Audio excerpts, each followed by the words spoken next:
This video is a courtesy follow-up to my previous two videos.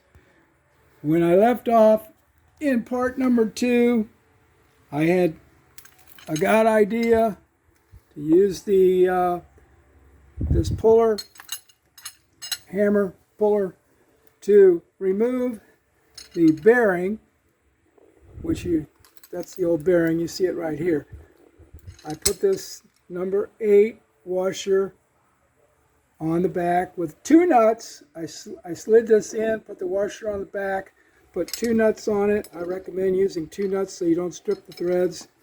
And then I just started yanking.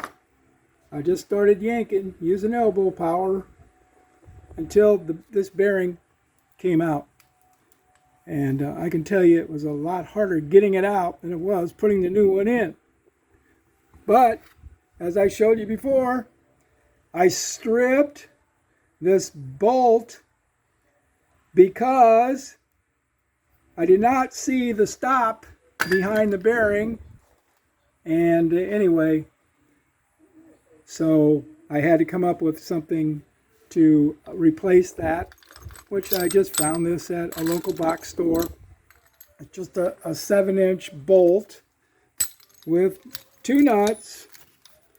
And so to install the new bearing, I used this washer in the back, and then I put this number, I'm not sure if that's a 7 or an 11, but I used that to press it in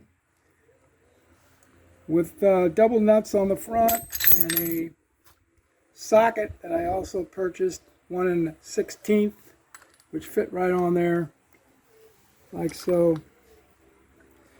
And I was able to press it in, but my socket wasn't deep enough to go all the way in, so I had to keep adding washers to my bolt, push that one in, and then I added another one and pushed that one in until it was flush. And once it was flush, it still had to go in another approximately 3/8 of an inch in order to get the spring retainer in there. So that's when I used the smaller one, the smallest one actually, to push it in the rest of the way so that I could put that that retainer in. So I put the retainer in, and then put the seals in, and then of course after the seals were in, put the axle back through. The axle was sticking out, so then I put the hub in place, and I used this tool. This there it is right there, front wheel drive hub puller tool from OEM. And I put this on with a couple of lug nuts. Yippee. Well, it does fit on there. There you go. Okay. I put that on with a couple of lug nuts to hold it steady up against the hub. And then I took this large socket. I don't even know what size this is. Oh, there it is. There it is right there. Okay. And began pounding it in with a 3-pound sledgehammer. And hallelujah, it went right in without too much trouble. Then, of course, put the 32mm nut on.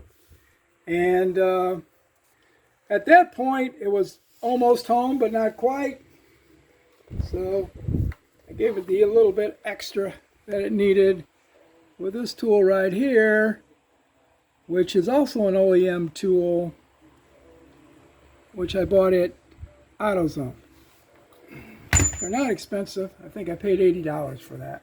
Sure comes in handy when you're changing tires or wheels. So there you have it. I thought I at least should follow up and let you know how things turned out. It all went back together, and if I have to pull another one,